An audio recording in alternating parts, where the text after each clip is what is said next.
Good morning, I'm Nivareti Manu, and this is your morning news fix for Tuesday, 12th of November.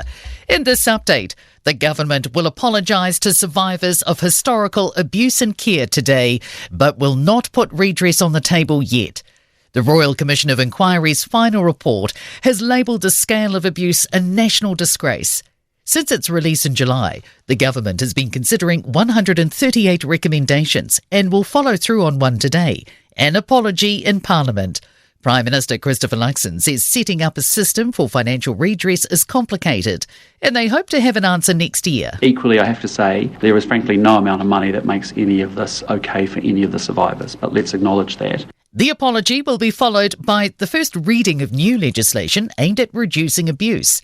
The law changes will ban strip searches of children, improving records and tightening rules around who can work with children.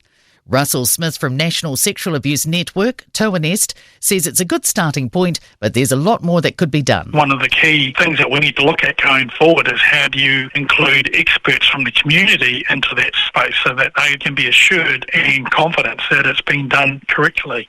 Calls for improvements to the West Coast's main highway after another week of weather-related closures. State Highway 6 is closed between Haast and Lake Moiraki following the recent heavy rainfall, except for hourly convoys between 9am and 6pm.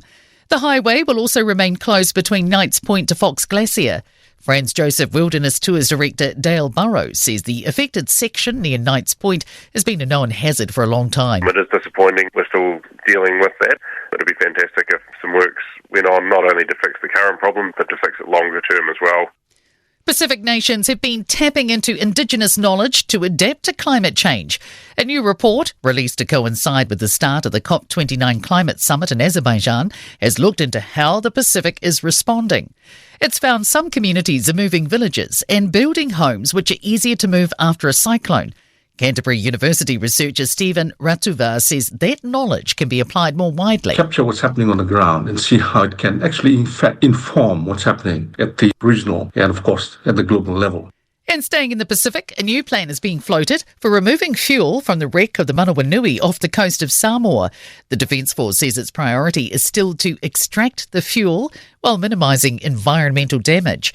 The Deputy Chief of Army, Commodore Andrew Brown, says they've proposed a new method for removing the fuel, which is now awaiting approval from Samoan authorities. And he says a lot of work has been done to reach this point. Detailed surveillance and analysis of the site, multiple underwater inspections, and meetings and discussions with Samoan authorities. And in sport, Casper Ruud has beaten Carlos Alcaraz for the first time in 5 meetings, issuing a straight sets defeat at the ATP tennis finals in Turin.